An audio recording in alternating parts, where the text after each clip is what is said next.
Morning to all the students. कैसे हैं आप सब? I hope you all are well. तो students, as you know that in the yesterday topic we have discussed about the concept that is related to the Lewis structures. Our last concept is Lewis structure and also discuss about the formal charge, and today we will discuss about the limitation that related to the octet rule or the exceptions to the octet rule. ठीक है, तो आज हम बात करेंगे एक एक करके। ऑक्टेट रूल हमने पढ़ा। Octet rule depend upon the two bonding, covalent bonding and ionic bonding. Means in the octet rule an atom complete its octets either by sharing of valence electron or by complete the electron with the help of a losing and gaining of electron। ठीक है, चाहे वो atom electron को share करे, चाहे वो loss और gain करे इलेक्ट्रॉन्स को, बट उसने अपना ऑक्टेट कंप्लीट करना है। This rule is called octet rule, but there are number of example which avoid the octet rule। ठीक है, so first example is hydrogen molecule. As you know that hydrogen molecule की अगर हम बात करते हैं तो hydrogen has atomic number 1, valence electron 1, Lewis symbol represented H dot, and other hydrogen atom is also represent like this, and both atoms share its electron and completed duplet and gain the configuration H2. This is resemble with the helium. Helium is also a noble gas configuration, you know that. So after sharing, now the hydrogen molecule after sharing represent like this 1s2. Actually in the hydrogen atom, the orbital in the s orbital only one electron is present, but after the sharing now hydrogen molecule electronic configuration is 1s2. It is completely similar with the helium, and helium is a noble gas which is also a stable gas, but the octet is not complete। तो ये helium की तरह react कर रहा है, but इसका octet complete नहीं हुआ है। तो ये ऑक्टेट रूल को क्या कर रहा है? ये ऑक्टेट रूल का एक्सेप्शन बन चुका है, ये ऑक्टेट रूल की लिमिटेशन बन चुका है। ठीक है, so this is the first exception of octet rule, H2 molecule in which hydrogen molecule complete its duplet, not octet। So now we will discuss about the second example, incomplete octet of central atom। Yes, there are number of examples that show the incomplete octet of central atom। We will take one by one to explain this। So एक एक करके हम example ले रहे हैं बच्चे। तो सबसे पहले हमने बात करी हाइड्रोजन मॉलिक्यूल की। हाइड्रोजन मॉलिक्यूल का कभी ऑक्टेट कंप्लीट नहीं होता, उसका हमेशा डुप्लेट कंप्लीट होता है। अगला है incomplete octet of central atom. तो कुछ मॉलिक्यूल है हमारे लाइक BF3, ठीक है, PH3, BF3 को लेते हैं सबसे पहले। BF3 तो क्या देखते हैं, बोरोन का एटॉमिक नंबर है 5, 1s2, 2s2, 2p1। फाइन, और कितने वैलेंस इलेक्ट्रॉन है? 2, 3। ये फर्स्ट शेल है, ये सेकंड शेल है। इलेक्ट्रॉन कहां से लॉस होते हैं? लास्ट शेल में से, वैलेंस शेल में से। तो 3 इलेक्ट्रॉन शेयरिंग करेंगे, 1, 2, 3। और फ्लोरीन भी, फ्लोरीन के भी 3 एटम इसके साथ। फ्लोरीन का एटॉमिक नंबर कितना है बेटा? 9। वैलेंस इलेक्ट्रॉन कितने हैं बेटा? 7। सो 1, 2, 3, 4, 5, 6, 7। इनके बीच में बॉन्ड बन गया। 1, 2, 3, 4, 5, 6 और 7 इनके बीच में बॉन्ड बन गया। और ऊपर वाला जो फ्लोरीन है उसके पास भी 1, 2, 3, 4, 5, 6 और 7 इनके बीच में भी बॉन्ड बन गया। बट आप एक चीज ऑब्जर्व कर रहे हैं, बोरोन के पास कितने बोरोन के अराउंड कितने बॉन्ड है? 3, और ईच बॉन्ड कैरी 2 इलेक्ट्रॉन। सो बोरोन के पास 6 इलेक्ट्रॉन है, उसका ऑक्टेट कंप्लीट नहीं हुआ है। तो ऐसे बहुत से एग्जांपल हैं जिसके अंदर सेंट्रल एटम का ऑक्टेट कंप्लीट नहीं होता। सेंट्रल एटम का ऑक्टेट क्या रह जाता है? इनकम्प्लीट रह जाता है। तो ये भी लिमिटेशन बनती है, एक्सेप्शन बनता है ऑक्टेट रूल का। ठीक है, सो बट ये इस तरह के मॉलिक्यूल एग्जिस्ट करते हैं। एक और एग्जांपल ले लेते हैं इसको एक्सप्लेन करने के लिए हम। AlCl3, अल्मीनियम का एटॉमिक नंबर बच्चा 13 होता है। 1s2, 2s2, 2p6, 3s2, 3p1। तो अब आपको एक बात पता है कि लास्ट शेल के इलेक्ट्रॉन वैलेंस शेल यूज होते हैं सिर्फ बॉन्डिंग में। तो अल्मीनियम के पास 1, 2, 3, ऐसे भी लिख सकते हो 2, 8, 3। तो AlCl3 के अंदर क्लोरीन का एटॉमिक नंबर 17 है। 17 मीन्स 2, 8, 7। तो क्लोरीन के पास 7 वैलेंस इलेक्ट्रॉन है, उसको एक की जरूरत है। तो एक क्या कर लेगा? क्लोरीन के साथ शेयर कर लेगा और अपना क्या कंप्लीट कर लेगा? क्लोरीन अपना ऑक्टेट कंप्लीट कर रहा है, बिल्कुल कर रहा है, यस। बट अल्मीनियम का ऑक्टेट कंप्लीट नहीं हो रहा बेटा। देखो 1, 2, 3, अल्मीनियम 3 ही बॉन्ड बना रहा है और each bond contain 2 electron means 3 bond contain 6 electron, so octet is not complete also. ठीक है, यहाँ पर AlCl3 के केस में भी octet complete नहीं हो रहा है. ठीक है, तो these are the example in which in central atom not completed octet. So next limitation की बात करें, next exception की बात करें, octet rule के exception की बात करें, तो अगला हमारे पास example आता है expanded octet of central atom. तो expanded octet of central atom क्या होता है बच्चे? कुछ example ऐसे हैं जैसे PF5, SF6, ठीक है, PCl5 ले लीजिए, बेटर है, ये ज्योमेट्री स्टेबल है. तो अब आप देख रहे हैं फॉस्फोरस है, फॉस्फोरस का एटॉमिक नंबर बेटा 15 है, 285. 5 इसके क्या है? वैलेंस इलेक्ट्रॉन है. और कभी भी शेयरिंग करते हैं, कोवलेंट बॉन्डिंग बनाते हैं दो एटम्स आपस में, तो वैलेंस इलेक्ट्रॉन ही यूज करते हैं, चाहे वो कोवलेंट बॉन्डिंग हो चाहे आयनिक बॉन्डिंग हो, हमेशा बॉन्डिंग में वैलेंस इलेक्ट्रॉन यूज होते हैं to complete it octet. But इस मॉलिक्यूल के अंदर PCl5 मॉलिक्यूल के अंदर फॉस्फोरस 1 2 3 4 5, तो क्लोरीन 1 2, क्लोरीन का एटॉमिक नंबर 16 है, वैलेंस इलेक्ट्रॉन 7 है. ठीक है, तो मैं 7 वो लगा रही हूँ यहाँ पे, क्या डॉट रिप्रेजेंट कर रही हूँ क्लोरीन के लिए. 1 2 3 4 5 6 7, 1 2 3 4 5 6 7, यहाँ पर भी और ऊपर भी 1 2 3 4 5 6 और एक ये 7, 1 2 3 4 5 6 7. तो यहाँ पर फॉस्फोरस का देखिए 1 2 3 4 5 6, एक बॉन्ड में 2 इलेक्ट्रॉन है, 7 8 9 10. या फॉस्फोरस के अराउंड इलेक्ट्रॉन हो रहे हैं 10, बट 10 इलेक्ट्रॉन हो रहे हैं, बट होने कितने चाहिए थे? 8, ऑक्टेट रूल को फॉलो करने के लिए. But it is example of expanded octet of central atom. तो बच्चे कुछ एग्जाम्पल ऐसे हैं जिसमें ऑक्टेट सेंट्रल एटम का कंप्लीट नहीं हो रहा. कुछ एग्जाम्पल ऐसे हैं जो कि स्टेबल हैं, जिनके अंदर सेंट्रल एटम के पास 8 से ज्यादा इलेक्ट्रॉन भी हो सकते हैं. तो पता लगा, एक ज्योमेट्री हम और बता सकते हैं. बटे ये ज्योमेट्री मैंने ऐसे क्यों बनाई है, ये बात आपको भी एक थ्योरी पढ़ाऊंगी मैं आपको, वेस्पर थ्योरी. ठीक है, तो valence shell electron pair repulsion theory हम जब करेंगे तब आपको ये समझ आएगा कि ये जो स्ट्रक्चर है मैंने इस तरीके से क्यों बनाया है, क्या रीजन है मैंने बॉन्ड 2 यहाँ लगाए हैं, 1 यहाँ लगाया है. तो ये हम फर्दर जो अपने जो टॉपिक्स आएंगे valence shell electron pair repulsion theory के अंदर हम इसे डिटेल में रीड करेंगे कि ये मैंने स्ट्रक्चर ऐसा क्यों बनाया. अभी तो मेरा काम था आपको ये सिखाना कि फॉस्फोरस पेंटा क्लोराइड के केस में फॉस्फोरस का ऑक्टेट जो है वो एक्सपेंड हो रहा है, 8 से ज्यादा इलेक्ट्रॉन हो रहे हैं किसके पास? फॉस्फोरस के पास. Next we will take an example of SF6 का एग्जांपल ले रहे हैं हम. तो SF6 के केस में सल्फर का एटॉमिक नंबर बेटा 16 है, 286. 6 इसके पास वैलेंस इलेक्ट्रॉन है और इससे अटैच होने वाले एलिमेंट भी कितने हैं, फ्लोरीन कितने हैं? SF6 मॉलिक्यूल में 6 है हमारे पास. तो अभी हमने क्या देखना है,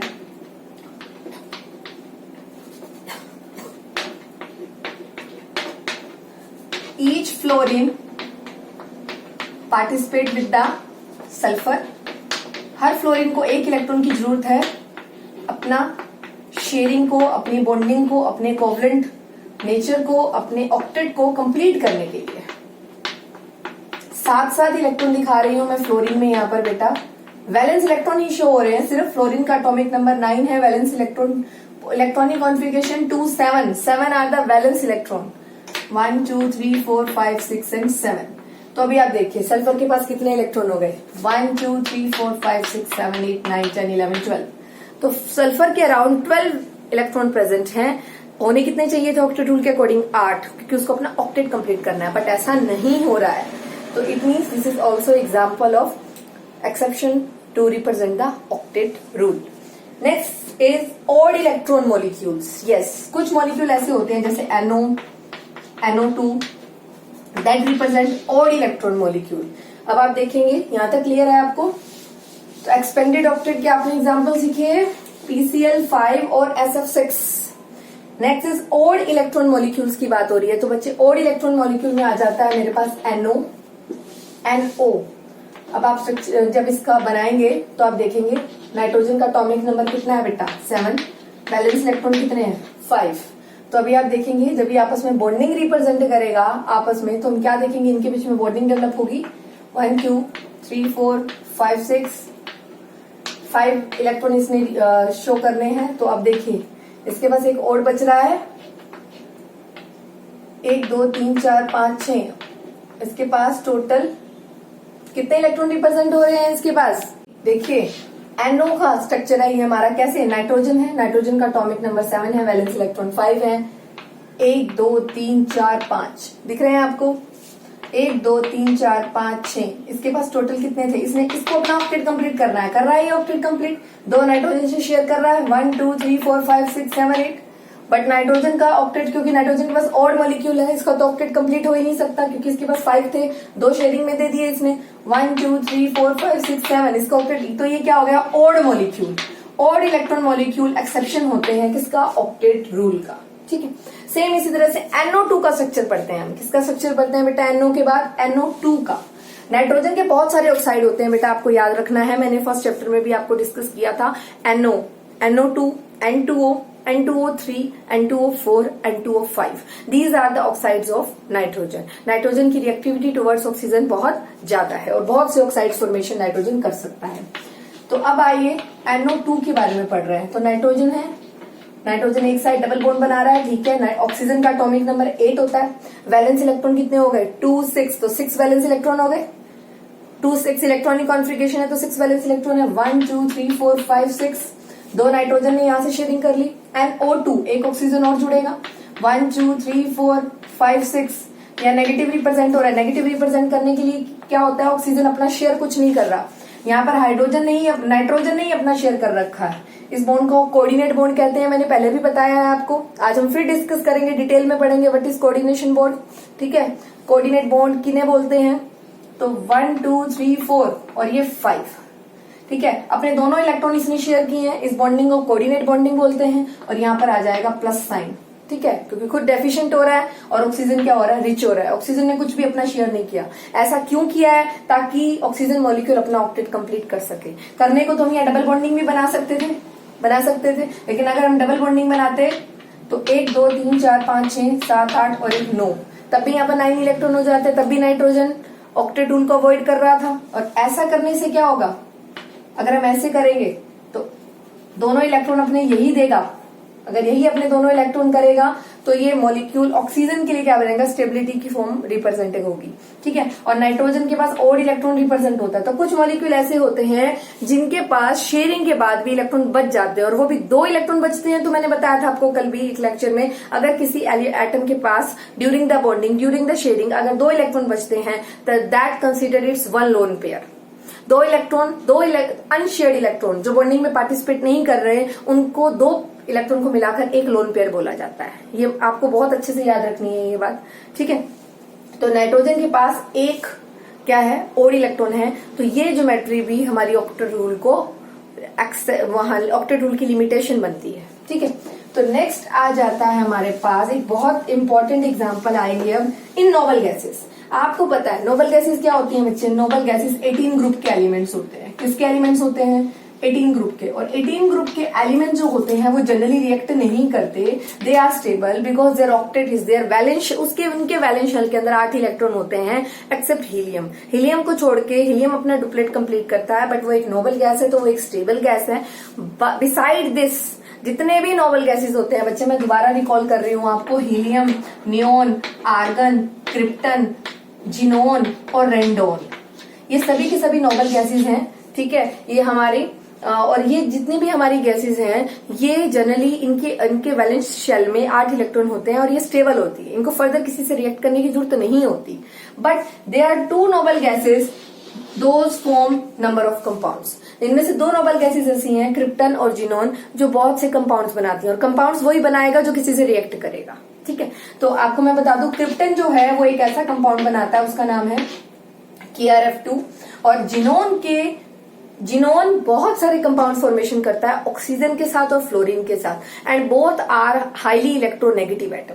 तो आपको बहुत अच्छे से याद रखना है, अगर आपसे पूछा जाए कि एक ऐसा नोबल गैस बताओ, ऐसे नोबल गैस का एग्जांपल बताओ जिसके बहुत सारे कंपाउंड्स हैं और वो किसके साथ मैक्सिमम अपने कंपाउंड फॉर्मेशन शो कर रहा है, तो xenon is an atom, xenon is a noble gas that form number of compounds, and these compounds are possible these compounds are possible by the genome with the oxygen and fluorine, and both are highly electronegative elements, and fluorine is the most electronegative element, ठीक है।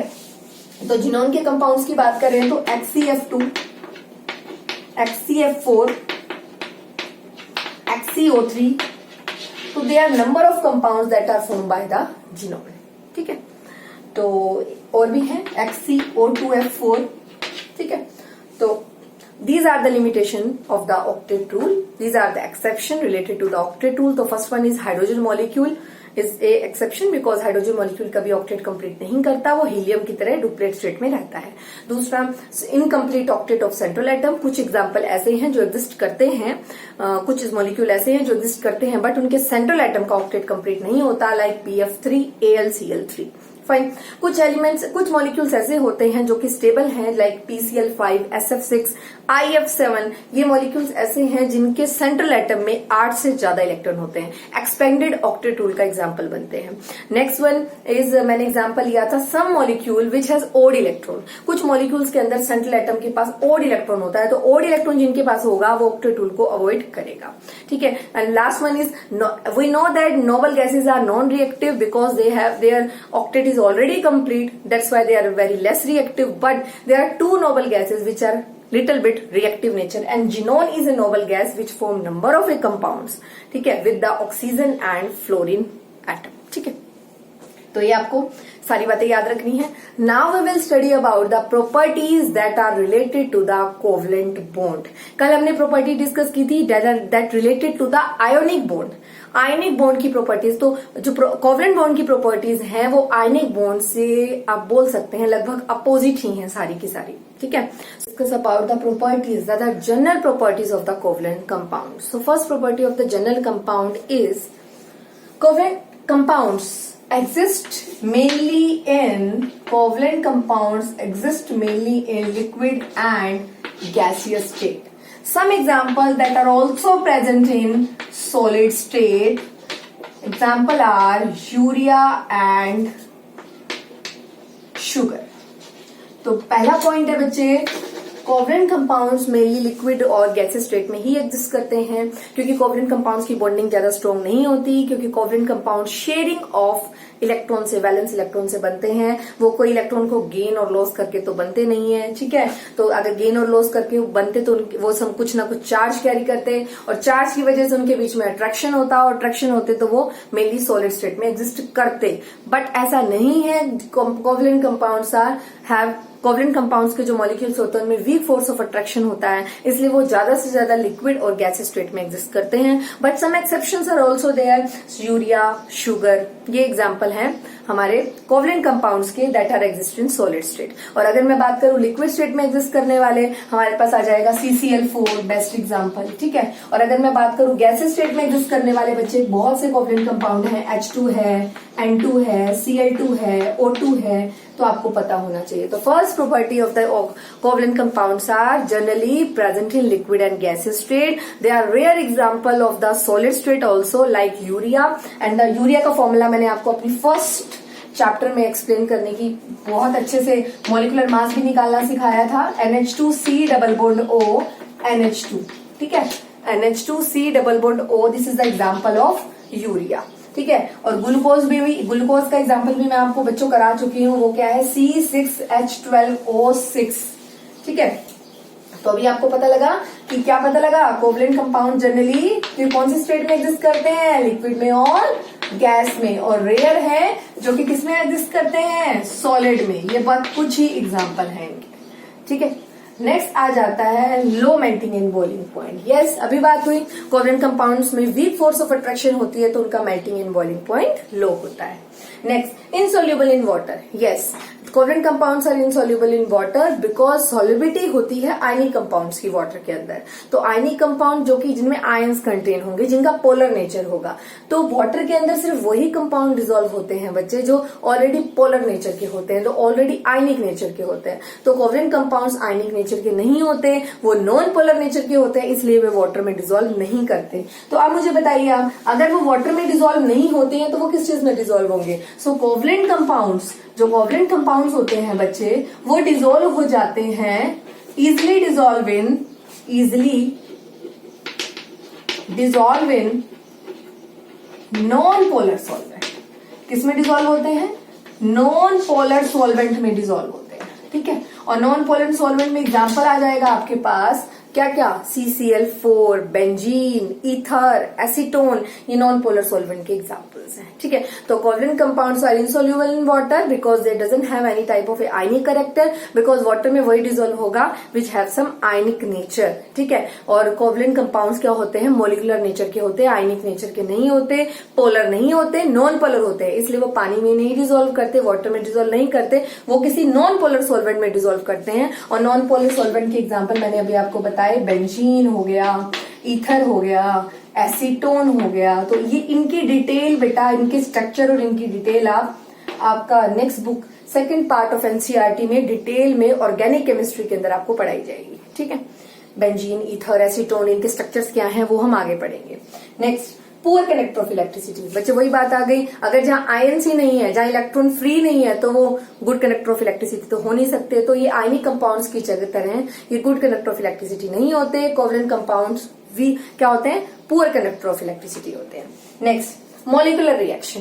As you know that ionic compound कैसी reaction show करते हैं, आयनिक reaction. और ionic reaction क्या होता है, ions actually free होते हैं एक्वस स्टेट के अंदर, तो उनके आयन एक्सचेंज होते हैं। तो आयनिक कंपाउंड्स बहुत इजीली डबल डिस्प्लेसमेंट रिएक्शन को शो करते हैं। उनके जो each ionic compound exchange their ions in aqueous state and form two new compound.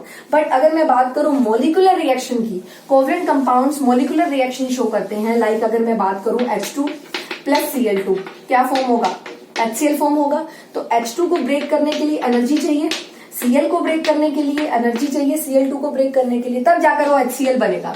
तो अभी मैं आपको बता दूं जी, yes covalent compound show the molecular reaction but the reaction is very quite, या वी कैन से दैट ये बहुत स्लो पेस से होती हैं, ये फास्ट नहीं होती molecular reaction. But ionic reaction बहुत फास्ट होती है, और ionic reaction show by the ionic compounds. तो molecular reaction show by the covalent compounds molecules, we know that, but the reaction is quite slow because the energy required to break the covalent molecule, ये covalent molecule को break करने के लिए कुछ energy चाहिए, और वो एनर्जी रिक्वायर्ड होती है, तब जाकर न्यू प्रोडक्ट फॉर्मेशन हो पाती है। तो मॉलिकुलर रिएक्शन आयनिक रिएक्शन के कंपैरिजन में क्या होती है, स्लो होती है। ठीक है, तो these are the property that are related to the covalent bond. So first property is covalent compound mainly exist in liquid and gases state, some covalent compounds also present in solid state. Second property is they have low melting and boiling point because force of attraction in the covalent molecules is very weak.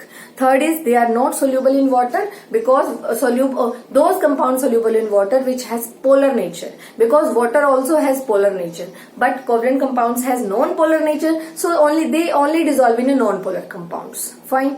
Next, they are poor conductor of electricity. Yes, because their ions are not free. And last one, they show the molecular reaction. Yes, they show the molecular reaction because ionic compounds show the ionic reaction in which ions are not present. So molecular reaction, molecules will break and form a new product. ठीक है? So these are the property that are related to the covalent compound. And now we will discuss about the, आपने ionic bonding पढ़ी, covalent bonding पढ़ी, अब आप पढ़ेंगे बेटा coordinate bond, और coordinate bond is somewhat related to the covalent bond. ठीक है? So discuss about the coordinate bond. This coordinate bond explained by the Perkins in 1921. तो बच्चे क्या होता है ये coordinate bond? Coordinate bond समझेंगे. We will take a number of example to explain this concept. तो हमारे पास एक एग्जाम्पल है, जैसे मैंने लिया अमोनिया। जब अमोनिया हाइड्रोजन आयन के साथ बॉन्डिंग करता है, नाइट्रोजन का एटॉमिक नंबर बेटा 7 है, वैलेंस इलेक्ट्रॉन कितने हैं, 5 है, तो 1 2 3 4 5, और हाइड्रोजन के पास एक इलेक्ट्रॉन है। हाइड्रोजन अपना यहाँ डुप्लेट कंप्लीट कर रहा है, और नाइट्रोजन ऑक्टेट कंप्लीट कर चुका है, उसके बाद 2 अनशेयर्ड इलेक्ट्रॉन है। ठीक है, तो in this coordinate bonding both electron shared by single atom, दोनों के दोनों इलेक्ट्रॉन एक ही एटम शेयर करेगा, दूसरा एटम अपना एक भी इलेक्ट्रॉन शेयर नहीं करेगा। अगर मैं बात करूं हाइड्रोजन आयन की, हाइड्रोजन का एटॉमिक नंबर 1 है, और अगर मैं उस पर भी पॉजिटिव चार्ज रिप्रेजेंट कर दूं, इसका मतलब अब हाइड्रोजन आयन के पास कोई भी इलेक्ट्रॉन नहीं होता। ठीक है, पॉजिटिव चार्ज क्या रिप्रेजेंट करता है, एक इलेक्ट्रॉन कम है, कम, उसके अंदर एक इलेक्ट्रॉन रिलीज कर दिया है उसने, अब उसके पास कोई भी इलेक्ट्रॉन प्रेजेंट यहाँ पे नहीं है, वो लॉस कर चुका है अपना इलेक्ट्रॉन। ठीक है, H पॉजिटिव का मतलब ये होता है। तो अब ये यहाँ पे एक्ट करेगा डोनर मॉलिक्यूल की तरह, और ये एक्ट करेगा यहाँ एक्सेप्टर मॉलिक्यूल की तरह। ठीक है, तो What is coordinate covalent bond? It is a type of a covalent bond also. ये एक टाइप का covalent bond ही होता है, बट इसके अंदर दो एटम अपना अपना इलेक्ट्रॉन शेयर नहीं करते हैं. यहाँ पर एक ही एटम अपने बोथ इलेक्ट्रॉन शेयर करता है, ठीक है, और वो एक डोनर माना जाता है. और जैसे इसमें मैंने एग्जांपल लिया है, तो ये एग्जांपल है अमोनिया का, ठीक है, और ये हमारे पास है हाइड्रोजन नहीं है, ये है हाइड्रोजन आयन, और यहाँ ये एक्सेप्टर का काम कर रहा है. किसका काम कर रहा है बेटा? एक्सेप्टर का काम कर रहा है, ठीक है. और ये मेरे पास था अमोनिया. अब इनके बीच में जो बॉन्डिंग डेवलप हो जाएगी, that this bonding is H H H H, और यहां पर ऊपर को आ जाएगा कौन सा चार्ज? Positive charge. चाहे अब ये मैंने कहा ना, इसमें जो एरो लगाते हैं वो डबल ऐसे लगाते हैं, सिंगल हेडेड एरो लगाते हैं, बट आप इसे सिंगल भी लगा सकते हैं. ये पॉजिटिव चार्ज ये रिप्रेजेंट कर रहा है किसी न किसी एक हाइड्रोजन के पास पॉजिटिव चार्ज है. मतलब कहीं ना कहीं एक हाइड्रोजन के पास इलेक्ट्रॉन बिल्कुल नहीं है, तो इसका मतलब नाइट्रोजन ने ही अपने दोनों अनशेयर्ड इलेक्ट्रॉन उसे डोनेट किए हैं, ठीक है. तो वो डोनर का काम कर रहा है वहां पर, चाहे वो बॉन्ड यहाँ बने, चाहे वो बॉन्ड यहाँ बने, चाहे वो बॉन्ड यहाँ बने, चाहे वो यहाँ बने, तो एक जगह पे बॉन्ड हमारा डेवलप होगा, बनेगा. तो all over positive charge represent कर देते हैं. इसका मतलब ये होता है कि कहीं ना कहीं एक जगह पे कोऑर्डिनेट बॉन्ड है, ठीक है. तो what is coordinate covalent bond? The bond in which single atom share its both electron with the other atom, ठीक है, और act as a donor. And second atom जो सिर्फ डोनेट नहीं कर रहा अपना कोई भी इलेक्ट्रॉन, ये शेयर नहीं कर रहा अपना कोई इलेक्ट्रॉन, सिर्फ एक्सेप्ट कर रहा है, शेयरिंग को एक्सेप्ट कर रहा है, ठीक है. This is called acceptor and this is called donor, ठीक है. दिस एंड द बॉन्ड जो बनता है वो इस तरह का सिंगल हेडेड रिप्रेजेंट होता है. This is a coordinate bonding, ठीक है. तो ये बॉन्डिंग बच्चे आपको बहुत अच्छे से वैसे आनी चाहिए, क्योंकि जब हम नेक्स्ट ईयर इस 9th यूनिट होगी आपकी 12th क्लास में, तब हम इस टॉपिक को दोबारा से कंप्लीट डिटेल में पढ़ेंगे. बट अभी आपको ये पता होना चाहिए व्हाट इज कोऑर्डिनेट बॉन्डिंग, ठीक है. Now we will take one more example. तो अगेन वी विल टेक एक अमोनिया लिया मैंने, अनशेयर्ड इलेक्ट्रॉन है इसके पास. एक मैं ले रही हूं, अभी मैंने जो आपको समझाया BF3 का मॉलिक्यूल, और अभी मैंने आपको बताया incomplete octet of central atom का कंसेप्ट. यहाँ पर 1 2 3 फ्लोरीन अब तो अपना ऑक्टेट कंप्लीट कर रहा है, क्योंकि उसके पास 7 इलेक्ट्रॉन थे. एक वो बोरोन से क्या कर रहा है? शेयर कर रहा है. बट बोरोन के पास देखिए 1 2 3 4 5 है. बोरोन का एटॉमिक नंबर 5 है, वैलेंस इलेक्ट्रॉन 3 है, तो 3 उसके पास थे, 3 उसने फ्लोरीन से शेयर कर लिए. अभी भी उसका ऑक्टेट कंप्लीट नहीं हो रहा, तो सेंट्रल एटम का ऑक्टेट इसमें कंप्लीट नहीं हो रहा, तो ये नाइट्रोजन से क्या करेगा? इलेक्ट्रॉन शेयर कर सकता है, ठीक है. शेयरिंग करेगा तो इसके बीच में बॉन्ड डेवलप होगा. That bond is called coordinate bond. और इस कोऑर्डिनेट बॉन्ड में बोरोन ने अपना कुछ भी शेयर नहीं करा, सिर्फ उसने 2 इलेक्ट्रॉन नाइट्रोजन से शेयरिंग में लिए हैं, ठीक है. और उनके बीच में जो बॉन्ड डेवलप हुआ, दिस इज कोऑर्डिनेट बॉन्ड, ठीक है. तो अब आपको समझ आया होगा what is coordinate covalent bond. तो आपने कोवलेंट बॉन्ड पढ़ा, आपने आयनिक बॉन्ड पढ़ा. नाउ वी विल डिस्कस क्या हमने क्या कर लिया है डिस्कस, या हम आगे उसको और अच्छे से डिटेल में करते हैं. कौन सा topic? Coordinate bonding. It is also called coordinate covalent bond, ठीक है. तो अभी आपको क्लियर हुआ. Again I will repeat. जैसे आपको पता है कोऑर्डिनेट, उसमें कोवलेंट बॉन्ड में 2 एटम एक अपना इलेक्ट्रॉन देता है, सेकेंड एटम भी अपना एक इलेक्ट्रॉन देता है. 50-50% दोनों शेयरिंग करके अपना काम करते हैं. बट इस कोऑर्डिनेट बॉन्डिंग में एक ही एटम अपने दोनों इलेक्ट्रॉन शेयरिंग में दे रहा है, और वो खुद भी अपना ऑक्टेट कंप्लीट कर रहा है, इससे खुद भी अपना ऑक्टेट कंप्लीट कर रहा है, और जिसको वो दे रहा है अपना 100% इलेक्ट्रॉन अपने दोनों इलेक्ट्रॉन शेयरिंग के लिए दे रहा है, वो भी अपना ऑक्टेट कंप्लीट कर रहा है. तो इसमें म्यूचुअल बेनिफिट तो दोनों को हो रहा है, लेकिन इलेक्ट्रॉन की sharing done by only 1 atom, not by both atom, ठीक है. आई बात समझ? तो ऐसा किस केस में होगा? ऐसा उसी केस में होगा जो एक तो इलेक्ट्रॉन रिच होना चाहिए और एक इलेक्ट्रॉन डेफिशिएंट होना चाहिए, तभी ये बॉन्डिंग पॉसिबल है. एक तो इलेक्ट्रॉन रिच मॉलिक्यूल है लाइक अमोनिया. वैसे भी आपको मैं बता दूं, जो 15 ग्रुप के एलिमेंट्स होते हैं लाइक NH3, PH3, इनके पास हमेशा लोन पेयर रहते हैं. लोन पेयर का मतलब अनशेयर्ड इलेक्ट्रॉन रहते हैं. तो 15 ग्रुप को हम इलेक्ट्रॉन रिच मॉलिक्यूल्स भी बोल सकते हैं. 15 ग्रुप से जो मॉलिक्यूल बनते हैं वो इलेक्ट्रॉन रिच मॉलिक्यूल होते हैं, और 13 ग्रुप के जो मॉलिक्यूल्स होते हैं वो इलेक्ट्रॉन डेफिशिएंट मॉलिक्यूल होते हैं. हाँ, मैं एक बात और ऐड कर देती हूँ आपको. लेविस नाम के साइंटिस्ट ने एक एग्जाम्पल आगे और समझाया है, वो आपको फर्दर 7th चैप्टर में समझ आएगा. बट आपको मैं यही थोड़ा सा इसको डिटेल में बता दूं कि ये अमोनिया है जो अपने दोनों इलेक्ट्रॉन शेयरिंग के लिए दे रहा है बोरोन को. इसे हम बेस बोलते हैं, इसे लेविस बेस नाम से जानते हैं. और जिसके पास इलेक्ट्रॉन की डेफिशिएंसी है, जिसका ऑक्टेट कंप्लीट नहीं हो रहा, उन्हें लेविस एसिड बोलते हैं। क्या बोलते हैं? Lewis acid. ये बात भी अपने नोट्स में आप ऐड कर सकते हैं। What are Lewis base? जो जिनके पास अनशेयर्ड इलेक्ट्रॉन एक्स्ट्रा रहते हैं, जिनका ऑक्टेट कंप्लीट करने के बाद भी उनके जो इलेक्ट्रॉन है बॉन्डिंग में नहीं है किसी और के साथ, वो लेविस बेस हैं। और लेविस एसिड वो होते हैं जिनका सेंट्रल एटम का ऑक्टेट कंप्लीट नहीं होता है। लेविस एसिड और लेविस बेस मिलकर आपस में एक दूसरे की हेल्प कर रहे हैं, बॉन्डिंग डेवलप कर रहे हैं। This is called coordinate bonding. ठीक है, तो ये क्वेश्चन भी आ जाता है बच्चे, why ammonia is a Lewis base? Because मैंने भी बताया लेविस बेस किन्हें बोलेंगे? जिनके पास अनशेयर्ड इलेक्ट्रॉन होंगे। और अनशेयर्ड इलेक्ट्रॉन का मीन्स अनशेयर्ड इलेक्ट्रॉन कितने? अगर 2 अनशेयर्ड इलेक्ट्रॉन है, 2 unshared electron equal to 1 lone pair. तो क्वेश्चन यहाँ राइज हो जाता है यहाँ पर, why NH3 act as Lewis base? करेंगे, अभी मैंने आपको बताया those molecule act as a Lewis base which have unshared electron. ठीक है, okay. This type of bonding is called coordinate bonding. ठीक है, एक्सप्लेन बाय पर्किन इन 1921। तो अभी 3 बॉन्डिंग आपको पता चल गई, कोवलेंट बॉन्डिंग, आयनिक बॉन्डिंग में तो कंप्लीट लॉस और गेन होता है, और एक हमने पढ़ी कोऑर्डिनेट बॉन्डिंग। और तीनों ही बॉन्डिंग में हमने ये देखा, each atom in a molecule complete its octet and follow the octet rule. Fine. So बच्चों, आज हमने पढ़ा limitation that are related to the octet rule, second one the general properties of the covalent bond, and third हमारा topic रहा what is coordinate bond और coordinate covalent bond. ठीक है, तो ये आज हमारा कंसेप्ट था। So in the next class we will discuss about the, आज हमने बॉन्डिंग तो बहुत पढ़ ली है, बॉन्ड तो बहुत पढ़ ली है, कोवलेंट बॉन्ड पढ़े, आयनिक बॉन्ड पढ़े, कोऑर्डिनेट बॉन्ड पढ़े।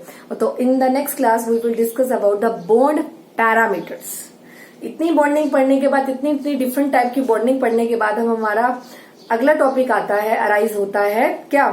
What are the bond parameters. ठीक है, सो आज के लिए इतना ही। Do your work regularly in a neat and clean way and make your notes in a proper way. ठीक है, ओके।